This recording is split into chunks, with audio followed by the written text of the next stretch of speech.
Não importa quanto tempo tu tiver na programação, 10, 20 anos trabalhando, sempre vai ter uma tecnologia que tu ainda vai ser júnior. Aquela tecnologia que tu não vai conseguir nem fazer o deploy de um Hello World. Meu nome é Lucas Montano, esse canal se chama Lucas Montano. E hoje é dia de Coffee Time. Toda semana eu começo, assim, devagando sobre alguma coisa na área de tecnologia, na área da programação. Hoje eu gostaria de falar para vocês o como eu me senti nas últimas semanas aí que eu tenho estudado uma stack que eu não domino. Então, hashtag uma stack que eu não domino. E isso foi uma ideia da galera lá da Twitch, que durante uma streaming falou pra mim codar. Coda aí, Lucas. E eu perguntei no quê? Eles falaram em Node.js. Daí eu falei, mas eu não sei. Aí a gente decidiu, então aprende. E aí nasceu uma stack que eu não domino. Enfim, tem algumas coisas que eu aprendi essa semana e eu gostaria de compartilhar com vocês. A primeira delas foi uma coisa que provavelmente, mesmo que tu for desenvolvedor mobile, front-end, tu já vai ter visto em algum momento isso, que é o famoso urso, né? É o urso de autenticação. Pra quem acompanha How I Met Your Mother, deve entender do que eu tô falando. Existe algo chamado Authentication Bearer, onde tu fornece ali os dados de autenticação através de algum token, certo? E uma das coisas mais utilizadas para fazer essa verificação, se quem está fazendo o request é alguém que poderia estar fazendo o request, é algo chamado JWT, que na verdade é o JSON Web Token. E embora eu já tenha utilizado um JWT como client, eu nunca tinha configurado eu nunca tinha iniciado um serviço no back-end que fizesse a validação do JWT, e eu também nunca tinha estudado a fundo para saber, tá, e como é que funciona esse JWT. Então esse foi meu primeiro aprendizado. Eu comecei a estudar um pouco sobre como implementar esse serviço que a gente estava criando lá na Twitch, e basicamente eu tinha que autenticar se o client, que no caso seria uma extension que estaria rodando no painel da Twitch, poderia consumir um serviço que a gente tinha criado hospedado na Heroku. Então, para fazer isso, a gente precisaria desse JWT, é uma coisa que a própria sample da Twitch estava oferecendo para nós. Então, quando a gente começava lá o Hello World para criar essa extension, ela já vinha com esse JWT. Foi a primeira vez que eu me deparei com o código de implementação dele. Tu vê como são as coisas, né? Mesmo eu trabalho com tecnologia desde 2001, 2002, eu comecei. Até hoje eu nunca tinha implementado um JWT, provavelmente pelo simples fato de que o JWT existe não mais do que uma década. Então, antes disso, o mais comum era guardar a sessão, era iniciar uma sessão do lado do servidor e devolver isso através de um cookie para o client, sabe? Então,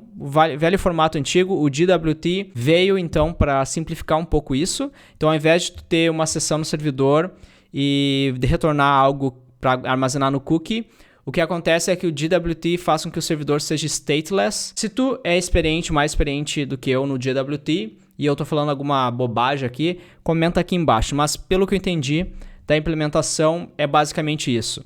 O JWT ele é composto de 3 partes. Então, tu tem um header, que diz qual vai ser o algoritmo de implementação do token. Não de geração do token, da geração da assinatura do token. Vocês entenderam. Então, vocês vão ter o header, que vai ser o algoritmo que vai ser utilizado para geração da assinatura do token, que no nosso projeto aqui, se eu não me engano, a gente está usando HS256. Depois do header, a gente tem um payload. Basicamente, o que é o payload? Payload, vocês vão ver essa expressão payload em outros momentos também.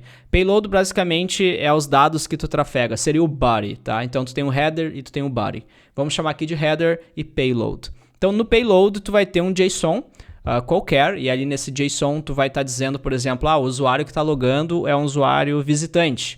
O usuário que está logando é um usuário admin. E esse é o ID do usuário. Então, no payload, tu pode colocar informações sobre o usuário que está autenticado. Então, ID, nível de privilégio e etc. Então, esse JWT vai ser formado basicamente de 3 partes. Vai ser o header, que eu já falei, do algoritmo, o payload, que eu já falei, e a última parte, então, vai ser a assinatura. A assinatura basicamente é tu pegar e fazer uma base 64 no header, uma base 64 no body, no payload, juntar eles e aplicar o algoritmo que está no header nesses dois camaradas, tá? No header e no payload. Então, no momento que tu faz isso, tu pode concatenar tudo com um ponto e tu tem o teu JWT. Basicamente é isso. Eu espero que não tenha ficado confuso para vocês. Como eu falei, é a primeira vez que eu tento explicar JWT, porque é a primeira vez que eu estudo sobre JWT. Até então eu só usava e passava esse token no header bearer. Authentication. E é a primeira vez que eu tive que, de fato, entender como que era a implementação dele. O segundo aprendizado, se vocês são programadores web, vocês vão até rir de mim, que eu enfrentei aquele velho CORS. Que é o seguinte, eu criei esse serviço então, que está hospedado hoje na Heroku, que é o nosso EBS, né? Como eu falei, o back-end da nossa extension da Twitch, que é o nosso front-end. Então, para fazer esse serviço lá de back-end, eu estou usando o Node.js, eu estou escrevendo aqui usando uma linguagem JavaScript com TypeScript, né? Com tipagem, e eu estou usando Express como framework, Mongo como base de dados, e a gente tá aplicando Mongoose também para facilitar um pouco as coisas. Eu comecei pelo Mongo, mas a galera falou, cara, tu tá sofrendo muito pelo Mongo, vamos colocar Mongoose aí. E a gente tá nesse processo de aprender junto e tá sendo bem bacana. Então, eu fiz esse Express, mas eu só subi um endpoint ali nele, só expus, digamos assim, um serviço GET ali, bem simples, tá? No nosso serviço, até a URL eu vou colocar aqui na descrição, vocês podem ir lá e conferir o que o serviço retorna nessa API. Basicamente é um JSON dos top 10 participantes do nosso chat na Twitch. Então esse serviço estava lá rodando e aí eu tentei fazer a requisição do nosso extension para o back-end e retornou um erro chamado CORS. Aí outra vez, a última vez que eu tinha tido esse erro chamado CORS, eu simplesmente falei pro meu colega lá do back-end, falei, cara, eu não tá dando aqui, eu tô acessando, mas ele tá me retornando CORS. Então se tu tá fazendo request de origem diferentes, basicamente tu vai receber se tu não configurou o teu cross origin, tu vai receber um erro CORS. Então depois de pesquisar um pouco na internet sobre esse erro CORS e também ver como configurar o meu Express, eu descobri que só com uma linha de código eu poderia resolver isso, que é simplesmente instalar o CORS, dar um npm install lá CORS e depois utilizar o CORS passando como argumento no meu serviço aqui do Express. Tirando todo aquele esquema que também, se vocês são do web, vocês devem estar bem acostumados, que é eu devo usar promise ou eu devo usar async await. Então, isso para mim também foi uma coisa bem interessante. Então, pelo que eu entendi, convertendo aqui de um desenvolvedor Android para um desenvolvedor web, o promise seria basicamente um callback, que antigamente a gente também utilizava bastante em projetos mobile, e a gente está agora substituindo isso, por exemplo, por Rx Java, Rx Kotlin, ou por coroutines, se tu está usando Kotlin, e pelo que entendi, o async await é uma maneira de tu fazer serviços assíncronos, mas de uma maneira que tu escreve eles como se fosse síncronos. Então, teu código exclui todas aquelas promises, todos aqueles callbacks e transforma tudo numa beleza como Kotlin Coroutines. Então, se tu tá vindo aí do Android nativo, basicamente, async await seria o equivalente ao Coroutines do promise, que seria o callback. Então é isso, como eu falei no último vídeo, eu estava sofrendo um pouco com TypeScript, com Node.js, e nesses últimos dias eu passei um pouco essa barreira e eu comecei a sofrer com outras coisas e ter que estudar e praticar outras coisas. Se vocês estão acompanhando as streaming que eu estou fazendo na Twitch, vocês vão ter visto nas últimas 2 streaming, foram mais ou menos 3 horas tentando fazer o deploy da nossa extension no console da Twitch. Então, praticamente, o que estava acontecendo é que na minha máquina estava funcionando, mas quando eu ia subir a extension, ela não rodava em produção. E aí eu descobri que era o simples fato que eu teria que estar hospedando o meu serviço de EBS no meu próprio servidor, no próprio host, que no caso a gente escolheu fazer pelo próprio serviço que está lá hospedado na Heroku, e conectar a nossa extension só com front-end.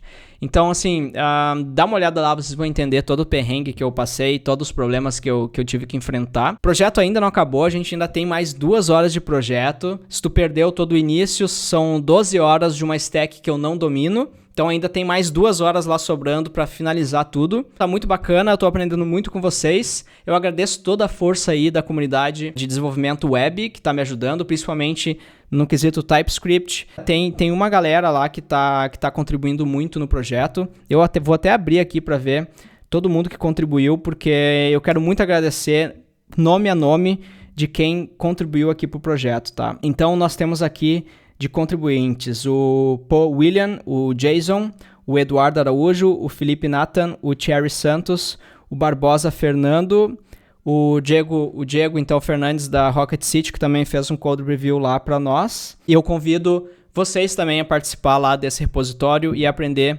junto comigo. Então, independente do qual nível tu é aí de desenvolvimento web, não tem problema, vai lá e acompanha, porque o meu nível é tão básico, tão iniciante quanto o teu, tá bom? Um forte abraço e eu vejo vocês no próximo vídeo. Eu comecei um projeto novo aqui no canal que se chama Uma Stack que eu não domino. Então, a cada 12 horas de streaming, eu escolho uma nova stack que eu não domino, e essa escolha, na verdade, é feita em conjunta, porque a gente faz uma votação numa live. Então, vocês escolhem, na verdade, uma stack que eu possa aprender, que eu não domine, e eu tenho 12 horas para fazer algo com essa stack, fazer algo prático, colocar algo de pé. Nas primeiras 12 horas, a gente escolheu uma extension do Twitch, que é basicamente um plugin que tu pode instalar lá se tu é streamer da Twitch, que lista os top 10 participantes da tua live na Twitch, no teu streamer, né? Teu streaming lá na Twitch. Lá eles chamam de streaming, aqui eles chamam de live no YouTube. Mas enfim, basicamente é isso que tá ocorrendo nessas primeiras 12 horas. Então, se tu tá chegando agora no canal aqui e quer saber mais sobre essa Uma Stack que eu não domino, que se quer aprender comigo uma nova tecnologia, se inscreve aqui no canal, clica no sininho, que eu vou estar sempre postando aqui um resumo do que eu tô aprendendo nessas 12 horas. É claro que as 12 horas são transmitidas, então, lá na plataforma Twitch, que é uma outra plataforma. Eu não vou colocar o link aqui na descrição, porque, de fato, sim, foi comprovado agora, dos últimos meus 2 vídeos, que o alcance dos meus vídeos caíram muito depois que eu comecei a colocar na descrição dos meus vídeos um link para essa outra plataforma. Eu não sei se eu falando aqui também vai diminuir o meu alcance, mas se tu gostou desse vídeo, se tu gosta do meu trabalho, compartilha ele então no WhatsApp, porque provavelmente o YouTube não vai compartilhar mais por mim, tá bom? Um forte abraço então, e eu vejo vocês com certeza, agora que tu é inscrito, no próximo vídeo.